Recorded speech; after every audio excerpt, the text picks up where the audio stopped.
Hello दोस्तों, आज हम आगे डिस्कस करने जा रहे हैं एक्सरसाइज 3.1 और या कह लें 3.2 का जो है पहले का दूसरा सवाल। ठीक है, इसके आगे भी आपके पास सवाल करेंगे। ठीक है, आपको हम हर एक सवाल करके देंगे, जैसे आपके पास में एग्जाम्पल्स है और भी सारे सवाल हैं, जिससे आपकी प्रॉपर तैयारी होती रहे। कुछ बच्चों को एग्जाम्पल्स नहीं करने आते हैं, कुछ बच्चों को एक्सरसाइज में सवाल में प्रॉब्लम होती है, तो हम A to Z सवाल करते हुए जाएंगे। बस आपका काम है कि वीडियो को लाइक करें, सब्सक्राइब करें, चैनल को सब्सक्राइब करें, जिससे हमेशा आपको सब्सक्राइब करने पर आपको हमेशा वीडियो मिलती रहे। बेल आइकन दबाइएगा और शेयर करने से आपको क्या होगा, एनर्जी मिलेगी। ठीक है, लोगों तक पहुंचेगा। जितने लोग जुड़ेंगे उतना ज़्यादा मैं उत्साहित हूँगा और आगे और भी अच्छा काम करता रहूँगा। ठीक है, तो आपका काम है शेयर करना, शेयर कर दीजिए और क्या नाम है, सब्सक्राइब कर दीजिए। नए हैं तो सब्सक्राइब कर दीजिए, नहीं तो शेयर कर दीजिए आप। ठीक है, बिल्कुल सब्सक्राइब करना मत भूलिए। ठीक है, और जो नए बच्चे हैं उनसे कहूँगा कि चैप्टर 1 से आप प्लेलिस्ट में जाइए। चैप्टर 1, 2 मैंने पढ़ा रखा है, वहाँ पास आप जा करके सीक्वेंस में पढ़ते आइए, जिससे आपकी अच्छी से तैयारी हो जाए। अभी टाइम नहीं गया आपके पास में, बहुत टाइम है, समय से सिलेबस कंप्लीट कर दूंगा मैं। चलिए देखते हैं हम यहाँ पास 5 पेंसिल तथा 7 कलमों का जो कुल मूल्य है वो 50 रुपीज है, जबकि 7 पेंसिल तथा 5 कलमों का कुल मूल्य 46 रुपीज है।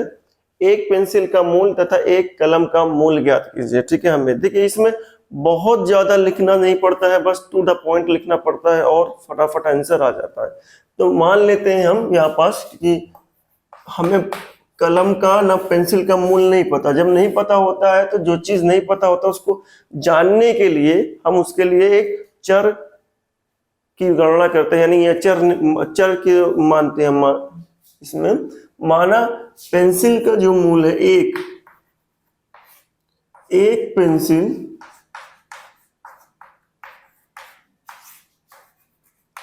का मूल्य रुपए, जो जिस यूनिट में है उसमें आप रखेंगे x। ठीक है, इसी प्रकार, ठीक है,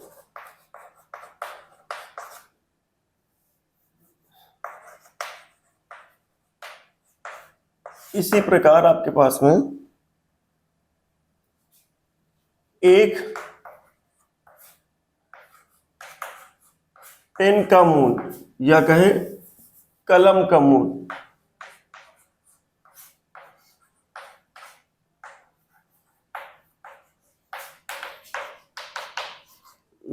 ठीक है। देखिए चाहे आप ATQ लिखें, ATQ का मतलब है प्रश्न के अनुसार, प्रश्नानुसार। ठीक है, एक पेंसिल का मूल्य मालूम हो चुका है, यानी हमने जो वेरिएबल माना है वो मालूम ही हो चुका है। जो भी वेरिएबल मानते हैं इसका मतलब वो पता चल चुका है आपके पास में। ठीक है, तो हमने एक पेंसिल का मूल्य x रुपए माना है, तो हमारे पास कितनी पेंसिल खरीदी थी? 5 पेंसिल खरीदी थी। तो हमें 5 पेंसिल का जो मूल्य होगा वो कितना होगा? 5x होगा। प्लस साथ में हम पेन भी खरीद रहे हैं, तो एक पेन यानी कलम का मूल्य y रुपए है, तो 7 कलम का मूल्य कितना होगा? एक साथ 7y is equal to, total मिलाकर के पैसा कितना हुआ? 50। ये हो गई फर्स्ट इक्वेशन। ठीक है, आपके पास में इसी तरीके से हम अगर देखें कि आगे जो है 7, जबकि 7 पेंसिल तथा 5 कलमों कुल मूल्य कितना है आपके पास में? 46 रुपए आपके पास में। 7 पेंसिल यानी 7x, उसके बाद 5 कलम मतलब 5y, कितना है? 46 रुपीज। इस तरीके से हमने दो समीकरण, दो स्टेटमेंट से दो समीकरण बना लिए हैं। अब दोनों समीकरण को हम बारी बारी से हल करेंगे, जिससे हम वैल्यू निकाल सके। ठीक है, पहला समीकरण हमने बनाया है, अब इन दोनों समीकरणों को क्या करते हैं? हल करते हैं। ठीक है, हल करते हैं हम, तो क्या करते हैं? समीकरण में देखिए जिन भी पहले हम आप यहाँ पास जो सवाल करेंगे विलोपन विधि से करेंगे हम, फिर उसके बाद हम विलोपन विधि स्टडी करेंगे अगले टॉपिक में आकर के। बट करना मैं बता दे रहा हूं, जब आपके किसी भी चर के गुणांक बराबर ना हो, ठीक है, जब आपके किसी भी चर के गुणांक बराबर ना हो, तब आप क्या करिएगा? तब आपका काम है कि चर के गुणांक बराबर करना है। अगर बराबर है तो कोई बात नहीं, बराबर नहीं है तो करना पड़ेगा आपके पास में। x के गुणांक बराबर नहीं है, y के गुणांक बराबर नहीं, केवल गुणांक बराबर करना आपके पास में। जब बराबर नहीं होते हैं तो बराबर कैसे करते हैं, नीचे वाले चर का गुणांक ऊपर वाले के साथ गुणा करते हैं और ऊपर वाले चर का गुणांक नीचे वाले को गुणा करते हैं। इसका मतलब चाहे आप y के साथ कर ले चाहे आप x के साथ कर ले, तो हम करते हैं x के साथ, ठीक है। 7 का गुणा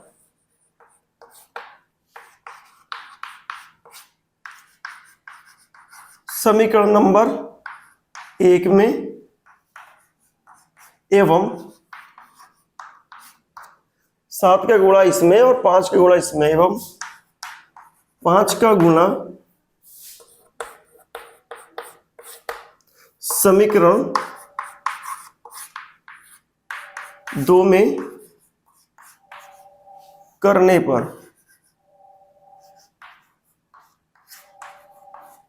जब हम करते हैं तो क्या मिलता है, 35x प्लस 49y, सब में करना पड़ेगा इसको, तो 35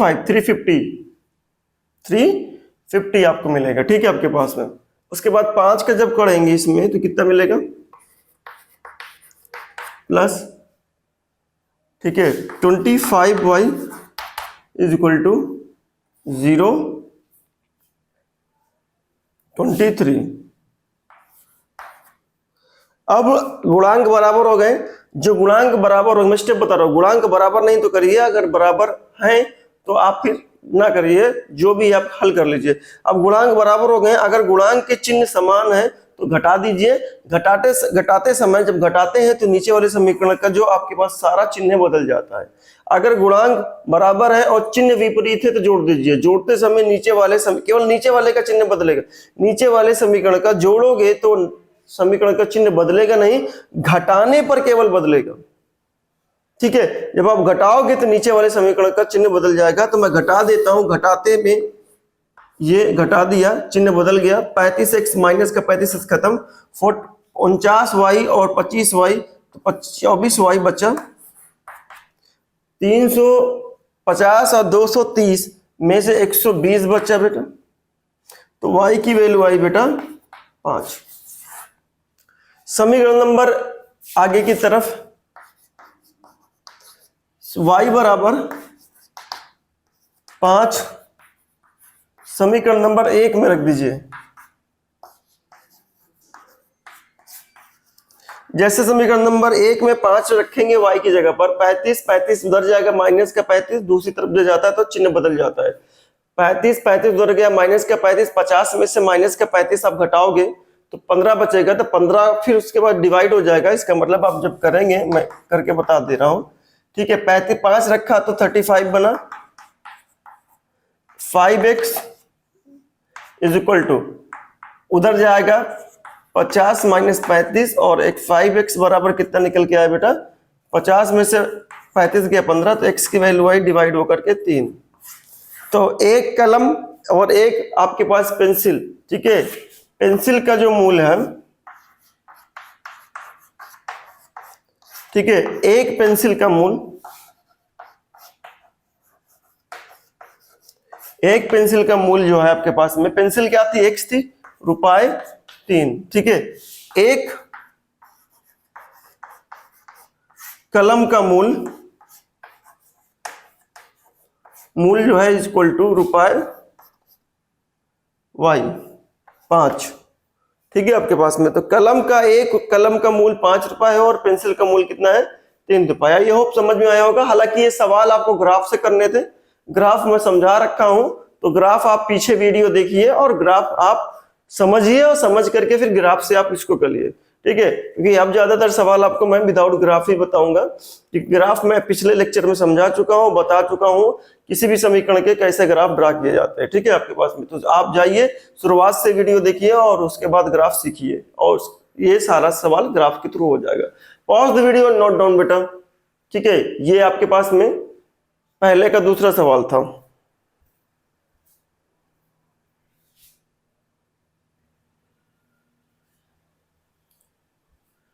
चलिए दोस्तों, हम आगे की तरफ बढ़ते, इसी तरीके से बढ़ते रहेंगे और फिर धीरे धीरे खत्म हो जाएगा ये।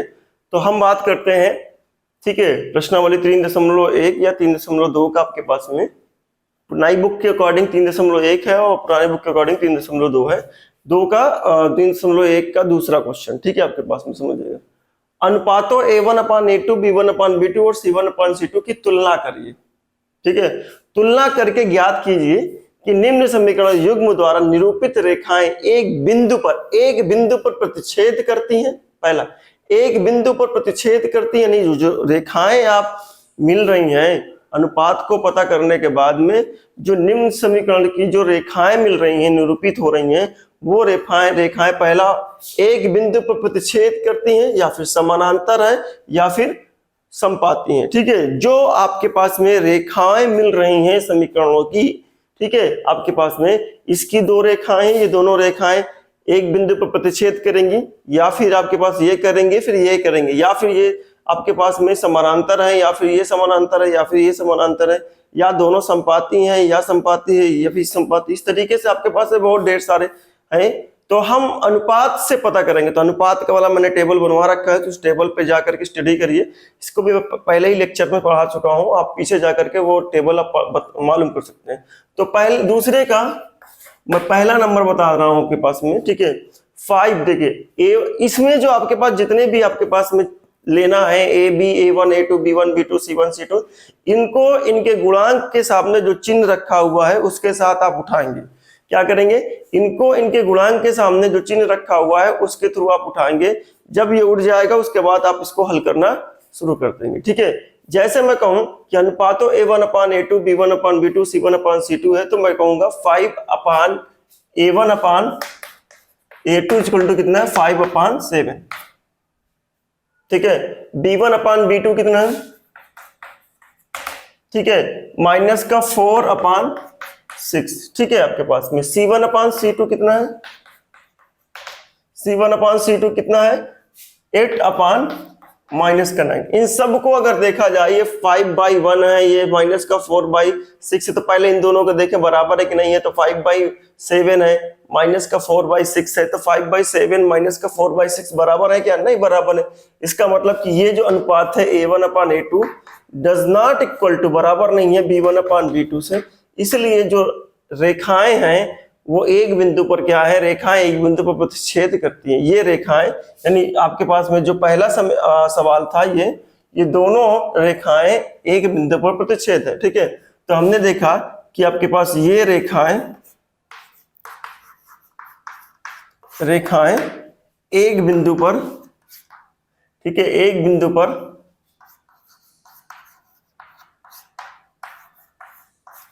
पर प्रतिच्छेद करती हैं, प्रतिच्छेद करती हैं। ठीक है, इसका मतलब, ठीक है, जिसके प्रतिच्छेद करती हैं तो एक ही बिंदु पर प्रतिच्छेद करती है, एक ही हल मिलेगा, एक ही हल है। सब बताऊंगा मैं आपको। पहला पॉइंट, एक ही हल है जिसे हम अद्वितीय हल कहते हैं। ठीक है, दूसरा पॉइंट ये है कि ये संगत है, संगत युग्म है। ठीक है, जिनके हल होते हैं उन्हें हम संगत युग्म करते हैं। ठीक है, उसके बाद मैं इसके दूसरा पोर्शन करूंगा। दूसरा पोर्शन है 9/18। ठीक है, A1/A2 का जो अनुपात है 9/18, B1/B2 का जो अनुपात है सेकंड वाले का 3/6। ठीक है, फिर C1/C2 का जो अनुपात है वो 12/24 है। इसमें अगर देखें कि 9/18 मतलब 1/2, 3/6 मतलब 1/2, 12/24 मतलब 1/2। इसका मतलब ये तीनों 1/2 आ रहे हैं। तो A1/A2, B1/B2, C1/C2 किसके बराबर है, सबका रेशियो अनुपात जो है 1/2 के बराबर है। जब 1/2 के बराबर है तो इसका भी हम पॉइंट लिखेंगे, पहला नंबर पॉइंट। ठीक है, ये रेखाएं क्या है, ये रेखाएं समपाती हैं। ठीक है, ये रेखाएं समपाती हैं। दूसरा हमारे पास जो है वो ये है कि अगर ये रेखाएं समपाती हैं तो इसके अनंत, ठीक है, अनेक हल हैं, अनेक। ठीक है, अपरिमित या कह ले अनेक हल है। ठीक है, दूसरा अनेक हल के बाद में हल है तो संगत युग्म है। ठीक है, दूसरा मैं यहां पास इस तरीके से बता दे रहा हूं, ये 6/2, 6/2 का मतलब होता है 3/1। यहां -3 -1, तो -1 मतलब 3/1। तो पहले 3/1 ये भी बन रहा है, 3/1 इसका भी अनुपात बन रहा है, लेकिन 10/9 इसका अनुपात बन रहा है। तो पहले दो A1/A2 का अनुपात B1/B2 के अनुपात के बराबर है, लेकिन C1/C2 के अनुपात के बराबर नहीं है। इसलिए दो अनुपात बराबर है, तीसरा अनुपात बराबर नहीं है।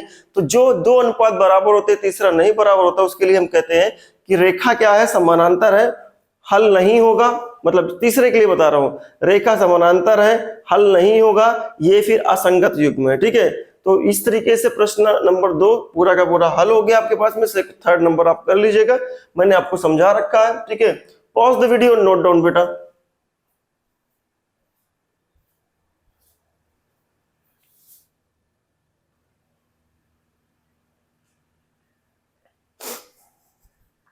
चलिए प्रश्नावली का तीसरा सवाल सॉल्व करते हैं। तीसरा सवाल हमने क्या कहा है कि अनुपातों A1/A2, B1/B2 और C1/C2 की तुलना कर ज्ञात कीजिए कि निम्न रैखिक समीकरणों के युग्म संगत हैं या असंगत हैं आपके पास में। ठीक है, संगत हैं या फिर असंगत है। अनुपातों A1/A2, B1/B2 और C1/C2 की तुलना कर ज्ञात कीजिए कि निम्न रैखिक समीकरणों के युग्म संगत हैं या असंगत। हमें संगत और असंगत दिखाना है, तो यानी अनुपात हमें निकालना है। तो सिंपल अनुपात, मैंने अभी 3 सवाल आपको करवाए हैं प्रश्नावली क्वेश्चन 2 के। तो 3 के फर्स्ट पार्ट मैं अनुपात निकालूंगा। A1/A2 बताइए, चिन्ह के साथ लेना है, 3/2। 3/2 का मतलब ये, ठीक है आपके पास में।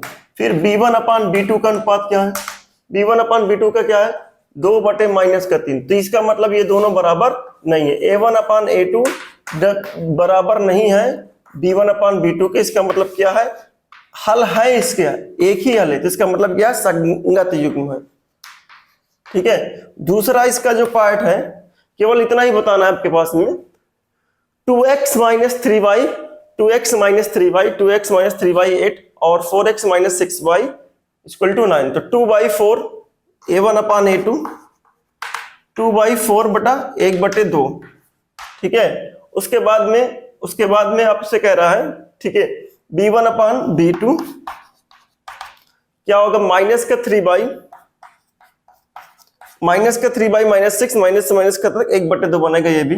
ठीक है, उसके बाद C1/C2, तो 8/9, 8/9 आपके पास में 1/2 नहीं बने, ये भी 1/2, ये भी 1/2, लेकिन वो 1/2 नहीं है। इसका मतलब A1/A2, ठीक है, बराबर है B1/B2 के, बराबर नहीं है C1/C2 की। इसका मतलब क्या है, हल नहीं है, समानांतर रेखा हल नहीं है। समानांतर रेखाएं होंगी आपके पास, समांतर रेखा होंगी, और समांतर अगर रेखा होंगी और हल नहीं है, इसका मतलब क्या है, ये असंगत है, असंगत युग्म है। ठीक है, इसी तरीके से आप जो है अगला सवाल जो है ये आपके पास में तीसरा नंबर करेंगे। A1/A2, A1 की वैल्यू है 3/2 और A2 की वैल्यू है आपके पास में 9। जब आप इसको कैलकुलेट करते हैं बेटा, कैलकुलेट करेंगे तो ये 1/6 बनेगा, कुछ नहीं तो 1 कंसीडर कर लीजिए। जिसके हर में आपके पास ऊपर अगर भिन्न बन रही, नीचे नहीं भिन्न, या नीचे भिन्न रही, ऊपर भिन्न नहीं बन रही है, तो आपके पास एक के साथ भिन्न और एक के साथ नहीं भिन्न है। जिसके साथ भिन्न नहीं है उसके साथ आप उसके हर में आप 1 मान लीजिए, फिर वो भिन्न बन जाएगी। तो हमने 1 मान लिया, तो ये ऊपर पलटी मार के जाके गुणा और ये नीचे वाले के साथ गुणा हो जाएगा, तो मिलेगा 3/2 गुणे 1/9, दैट इज आपके पास 1/6 आपके पास में बनेगा इसका अनुपात। इसका अनुपात B1/B2 का कितना बनेगा, 5/3 बेटा। उसके बाद में ये -10। इसी तरीके से इसका जो अनुपात बना, जैसे इसने आपने इसको किया 1 ले लीजिए, तो ये बनेगा बेटा -1/6। ठीक है, हालांकि आपको खुद ही पता हो गया कि पहला ही अनुपात बराबर नहीं है। जब पहला अनुपात बराबर नहीं है तो इसका मतलब क्या है, इसके हल है, ठीक है। Does not equal to b1 upon b2, इसका मतलब आपके पास में ये संगत है, संगत युग्म है, ठीक है। तीसरा में हो गया। चौथा की अगर बात करूं फिर से यहां अनुपात कर करूं तो देखिए 5/10 माइनस में तो 1/2 माइनस का 1/2, 5/10 माइनस में तो माइनस का 1/2 बनेगा, या माइनस का 3/6 है तो माइनस का 1/2 यहां भी बनेगा। 11/-22 है तो 1/2 यहां भी माइनस का बनेगा, तो माइनस का 1/2 a1 अपान a2, b1 अपान b2 भी माइनस का 1/2, c1 अपान c2 भी माइनस का 1/2। इस तरीके से आपके पास तीनों अनुपात बराबर है, तो ये रेखाएं जो है वो क्या है, क्या बोलते हैं, समपाती होंगी, इनके अनेक हल होंगे, और अनेक हल है इसका मतलब ये है संयुक्त युग्म कहलाएगा, ठीक है। आई होप आपको समझ में आया होगा बेटा। Pause the video and note down.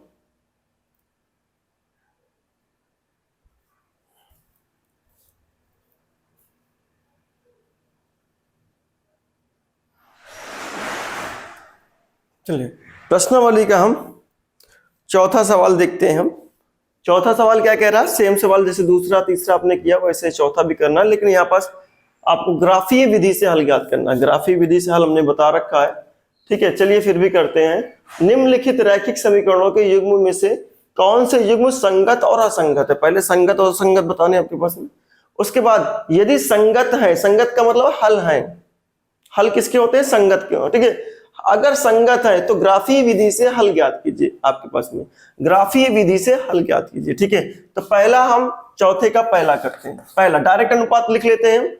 देखिए ये a1 और a2 का जो अनुपात है 1/1 दैट इज 1। b1 और b2 का जो अनुपात है, b1 प्लस में b2 माइनस में, तो b1 और b2 का जो अनुपात है प्लस और माइनस दैट इज माइनस का 1। इसका मतलब a1 और a2 का जो अनुपात है वो बराबर नहीं है c1 और b1 और b2 के अनुपात से, ठीक है। b1 और b2 के अनुपात के बराबर नहीं है, तो इसका मतलब क्या है, ये संगत है। संगत है बेटा, इसका ग्राफ बनाइएगा इस तरीके से, इसका भी ग्राफ बनाइएगा, पहले वाले का दूसरे वाला ग्राफ बनाइएगा। तो ये ग्राफ बनेगा, दोनों रेखाओं जब करोगे तो दोनों रेखाएं जहां पर प्रतिच्छेद करेंगे वहां उसका हल होगा। अब हल निकालने के लिए समझिएगा, जैसे ग्राफीय विधि से आपको हल निकालने के लिए कहता है, तो ग्राफीय विधि से आप हल निकालिए, बिल्कुल निकालिए। जहां प्रतिच्छेद है वहां पास वो हल देगा, जहां प्रतिच्छेद नहीं है वहां हल नहीं देगा आपके पास में। प्रतिच्छेद बिंदु अगर आपको नहीं मिल रहा है निर्देशांक में, तो सिंपली आप रफ करके पेंसिल से करिएगा बोर्ड पेपर में। इस तरीके के सवाल में पहले आप रफ करके निकाल लीजिए एक्स और वाई की वैल्यू। ग्राफ तो बनाना ही है, ग्राफ ही आंसर आपके पास है, लेकिन आप ग्राफ का बिंदु नहीं पता कर पा रहे हैं, तो बिंदु पता करने के लिए आप क्या करेंगे, रफ में आप हल कर लेंगे विलोपन विधि लगा करके। देखिए हमने इसको जोड़ दिया, जोड़ने पर चिन्ह बदलेगा नहीं, जोड़े तो ये आपका खत्म हो गया प्लस माइनस वाई का, ठीक है। तो 2x बचा और ये हो गया 13, तो x की वैल्यू आई 13/2। अब 13/2 निकल के आई तो y की वैल्यू भी निकल आएगी रखने पर। जब y की वैल्यू निकल के आएगी तो x और y आपके पास जो बिंदु प्रतिच्छेद कर रहा है उसी का निर्देशांक है ये, ठीक है।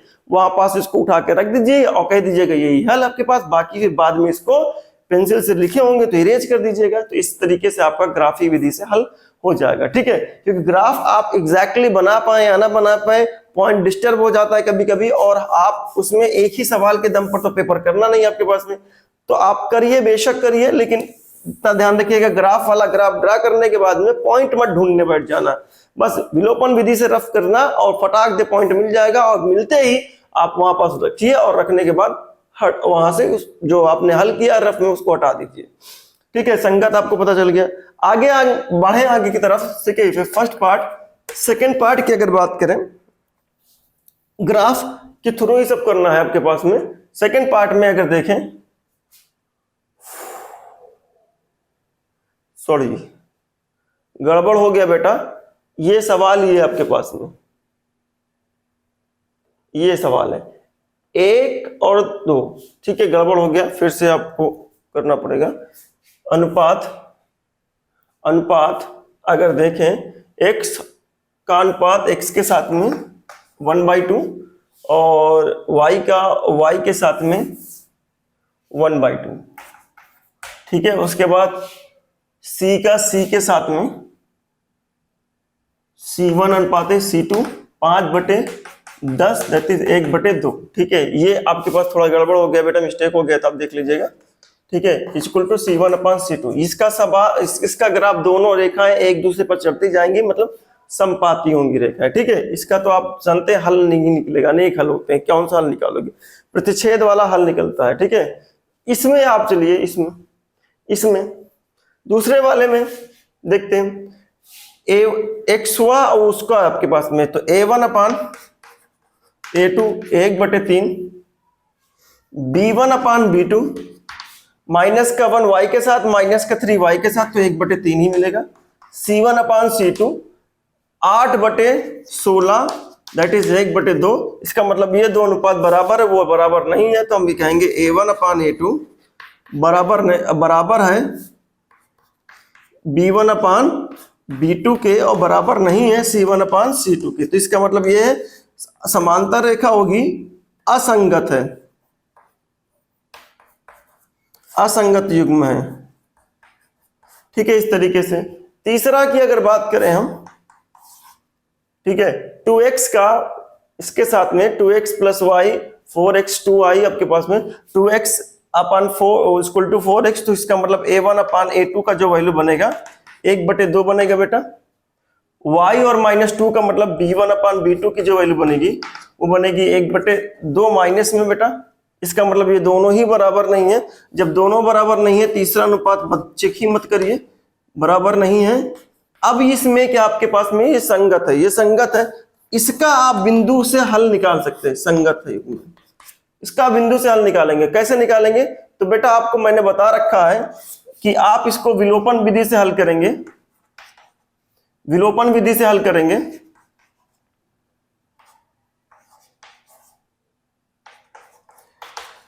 देखिए यहां पास आपके पास में अनुपात बराबर नहीं है, मतलब यहां पास आप देखें कि गुणांक बराबर नहीं है, तो हल कैसे निकलेगी? यहां भी गुणांक बराबर नहीं है, तो गुणांक बराबर करने के लिए क्या करोगे?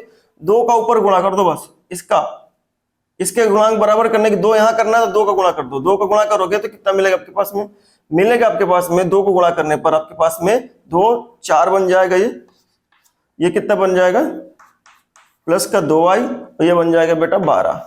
अब हल कर दीजिए आप। हल करने का मतलब है गुणांक बराबर होंगे, 2y आपके पास में गुणांक बराबर हो गए, तो आप जोड़ दीजिए। जोड़ने पर ये कट जाएगा, ये बन जाएगा 8x, ये बन जाएगा आपके पास में माइनस का 16। तो x की वैल्यू आ जाएगी 2।